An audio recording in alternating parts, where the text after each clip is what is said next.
Hello everyone, welcome to Thakur Pathshala. आज हम हिंदी का तीसरा वीडियो लेके आए हैं जिसमें हम chapter number 6 and chapter number 7 को जिक्र करेंगे। इससे पहले हमने चैप्टर नंबर 5 तक पहला वीडियो और दूसरा वीडियो में जिक्र कर चुका है, जहां से आपको बोर्ड एग्जाम में क्वेश्चन करीब 15 नंबर को देखने को मिल जाएगा पहले वाले दो वीडियो में। इस वीडियो से करीब आपको 3 से 4 नंबर, 2 से 3 क्वेश्चन कम से कम आपको देखने को मिल जाएगा। आई होप, उम्मीद है कि आप इसको बिना स्किप किए हुए अंत तक देखेंगे। चलिए शुरू करते हैं बिना देरी हुए। चैप्टर का नाम है एक लेख एक पत्र और इसके लेखक हैं भगत सिंह जी। और भगत सिंह जी ने ये चैप्टर जो लिखा है यह एक प्रकार का निबंध है, इस बात को आप ध्यान में रखिएगा। और ये एक लेख एक पत्र जो लिखा गया था ये सुखदेव जी को लिखे थे भगत सिंह ने, तो इस बात को आप ध्यान में रखिएगा। अब भगत सिंह के बारे में चूंकि हिंदी में दिया हुआ है और ये एक इम्पॉर्टेंट पर्सन है हमारे लिए, हमारे देश के आज़ादी के लिए इन्होंने अपने बलिदान को दिया था, तो इसलिए ज़्यादा इंपॉर्टेंट चैप्टर हो जाता है। हिस्ट्री में भी इससे क्वेश्चन पूछा जाता है और आपको हिंदी में भी इससे क्वेश्चन देखने को मिल जाएगा। तो चलिए देखते हैं भगत सिंह जी के बारे में। भगत सिंह जी का जन्म जो हुआ था वो 28 सितंबर 1907 ईस्वी में हुआ था, इस बात को ध्यान में रखिएगा।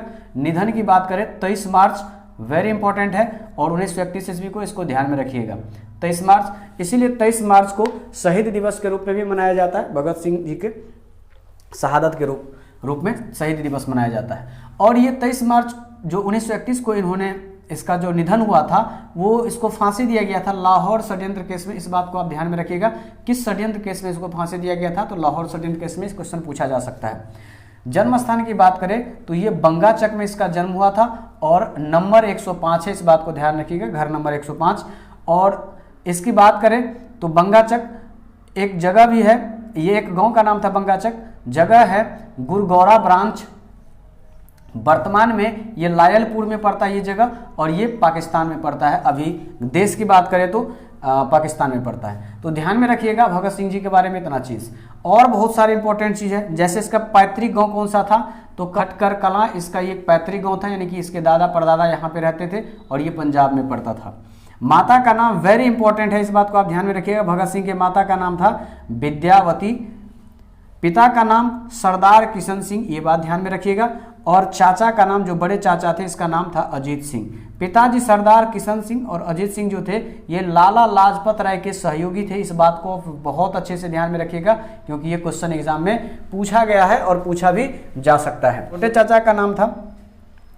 चाचा का नाम है सरदार स्वर्ण सिंह और इसका निधन हुआ था 1910 ईस्वी में। और जेल में भी इसको, जेल की यातनाओं की वजह से, जेल में बहुत सारे तकलीफों की वजह से इसका जेल में ही मृत्यु हुआ था 1910 में, छोटे चाचा सरदार स्वर्ण सिंह का, तो इस बात को ध्यान में रखिएगा। भाई की बात करें तो भगत सिंह के 2 भाई का नाम जो है याद रखिएगा आप, कुलवीर सिंह और कुलतार सिंह, इस बात को ध्यान में रखिएगा। तो कुलवीर सिंह और कुलतार सिंह का भगत सिंह से क्या संबंध था, तो भाई का संबंध था, इस बात को ध्यान में रखिएगा। सरदार स्वर्ण सिंह के साथ क्या संबंध था, तो छोटे चाचा थे, अजीत सिंह चाचा थे, बड़े चाचा थे, और पिताजी किशन सिंह, ये ध्यान में रखिएगा। अब और चलते हैं भगत सिंह के बारे में। बचपन में करतार सिंह सराभा को ये अपना आदर्श मानते थे, इससे खूब प्रभावित थे, इससे खूब लगाव भी रखते थे बचपन में ही। करतार सिंह सराभा इससे बहुत ज़्यादा ये मोटिवेटेड होते थे, इसको देख करके उसको फॉलो करते थे। 1914 में गदर पार्टी के साथ इसका खूब जो लगाव था, जो 1914 में गदर पार्टी बना उसके साथ इसका लगाव बहुत ज़्यादा था। करतार सिंह सराभा का निधन हुआ था 16 नवंबर 1915 ईस्वी को, इस बात को आप बहुत ही अच्छे से ध्यान में रखिएगा क्योंकि ये भगत सिंह जो है इसको अपना आदर्श मानते थे।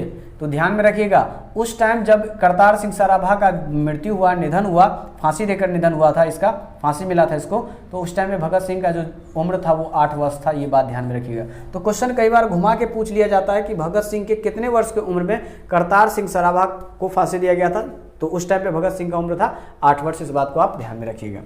जब ये 12 वर्ष के हुए तो जलियांवाला बाग हत्याकांड हुआ था, उसी से मिट्टी को लेकर के इन्होंने क्रांतिकारी गतिविधि में भाग लिया था। तो ध्यान रखिएगा कि जब क्रांतिकारी गतिविधि में इन्होंने भाग लिया था जलियांवाला बाग से मिट्टी उठा करके, तो उस टाइम इसका उम्र था 12 वर्ष, इस बात को आप ध्यान में रखिएगा। हिंदी का क्वेश्चन बनाया जा सकता है इससे।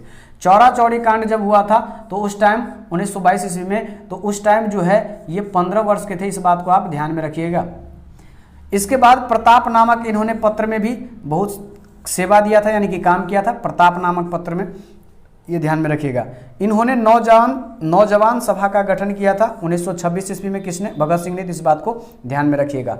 8 अप्रैल 1929 को बटुकेश्वर दत्त और राजगुरु और खुद भगत सिंह तीनों ने मिलकर, यानी कहने का सेंस है कि 8 अप्रैल 1929 ईस्वी को भगत सिंह अपने 2 मित्र, 2 सहयोगी बटुकेश्वर दत्त और राजगुरु के साथ केंद्रीय असेंबली में बम फेंका था। इस बात को आप ध्यान में रखिएगा कि भगत सिंह ने केंद्रीय असेंबली में बम किसके सहयोग से फेंका था, उसके साथ कौन और 2 मित्र थे, या कब फेंका था, ये सारे के सारे क्वेश्चन बनाया जा सकता है, तो इसको आप ध्यान में रखिएगा।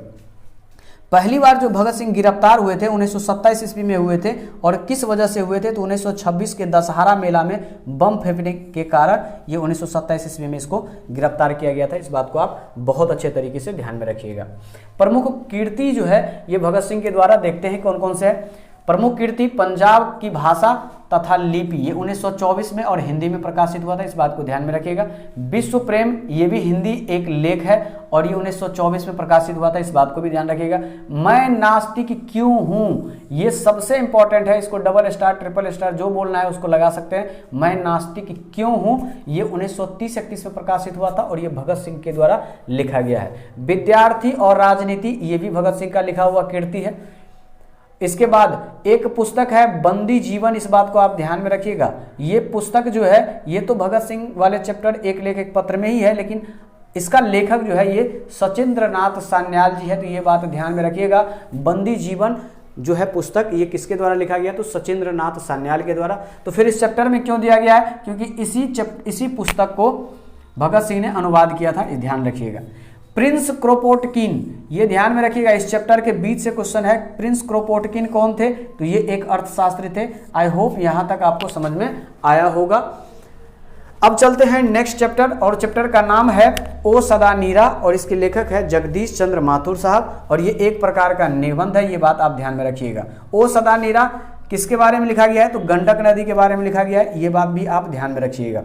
जन्म की बात करें तो जगदीश चंद्र माथुर का जन्म हुआ था 16 जुलाई 1917 ईस्वी को, निधन हुआ था 14 मई 1978 ईस्वी को, और जन्म स्थान की बात करें तो शाहजहांपुर, ये उत्तर प्रदेश में हुआ था। इस बात को ध्यान में रखिएगा क्योंकि यहाँ से खूब क्वेश्चन बनता है। एमए इन्होंने किया था अंग्रेजी विषय में, इस बात को आप ध्यान में रखिएगा। ये ICS नामक परीक्षा इन्होंने पास किया था 1941 ईस्वी में, और ये पास किया था जगदीश चंद्र माथुर, इस बात को आप ध्यान में रखिएगा। इसको बहुत सारे सम्मान, अवार्ड, पुरस्कार मिला था। देखते हैं कौन कौन सा मिला था। एक पुरस्कार मिला था इसको, कालिदास पुरस्कार मिला था, बिहार राज्य भाषा का पुरस्कार मिला था, एक उपाधि मिला था विद्या वरिधि का उपाधि जो मिला था ये जगदीश चंद्र माथुर को मिला था, विद्या वरिधि का उपाधि, और कालिदास अवार्ड, बिहार राज्य भाषा पुरस्कार, ये दोनों के दोनों पुरस्कार इसको मिले थे। कीर्ति की बात करें तो 1936 ईस्वी में इन्होंने पहली एकांकी लिखा था। विधा ध्यान में रखिएगा, एकांकी है, और नाम क्या है इसका, मेरी बांसुरी। तो क्वेश्चन पूछा जा सकता है कि जगदीश चंद्र माथुर द्वारा लिखित मेरी बांसुरी का विधा क्या है, तो ये एक प्रकार का एकांकी है, इस बात को ध्यान में रखिएगा। यह क्वेश्चन उल्टा के पूछ सकता है कि जगदीश चंद्र वासु द्वारा लिखी गई पहली एकांकी कौन सी है, तो मेरी बांसुरी, इस बात को ध्यान में रखिएगा। 5 एकांकियों का एक नाटक संग्रह जो लिखा था इन्होंने, उसका नाम है भोर का तारा, 1946 ईस्वी में प्रकाशित हुआ था। बोलते छंद एक प्रकार का निबंध संग्रह है, इसको डबल स्टार ट्रिपल स्टार करके लिख लीजिए क्योंकि बोलते छंद से यही चैप्टर लिया गया है, ओ सदा नीरा। ये एक निबंध संग्रह है, बहुत सारे उस पुस्तक में निबंध लिखा हुआ है, इसी से एक निबंध उठा लिया, ओ सदा नीरा। ध्यान रखिएगा, तो ओ सदा नीरा कहाँ से लिया गया है, तो बोलते छंद से लिया गया, इस बात को आप ध्यान में रखिएगा। इसके बाद इन्होंने और बहुत सारे लेख किताब लिखे हैं। ओ मेरे सपने 1950 में प्रकाशित हुआ। बंदी इंपॉर्टेंट है, इस बात को ध्यान में रखिएगा, 1954 में प्रकाशित हुआ। और बहुत सारे पुस्तक है जो इन्होंने लिखा है, तो उतना सारे लास्ट टाइम पे हमको ध्यान में नहीं रखना है, जो जो इम्पोर्टेंट था हमने बता दिया है। आई होप आप लोगों को समझ में आया होगा। समझ में आया है तो चैनल को सब्सक्राइब कीजिए, वीडियो को लाइक कीजिए, अपने दोस्तों के पास शेयर कीजिए। का सभी स्ट्रीम में, चाहे आर्ट हो, चाहे कॉमर्स हो, चाहे साइंस हो, सभी में ये आपको देखने को मिल जाएगा यहाँ से हिंदी का क्वेश्चन। जय हिंद।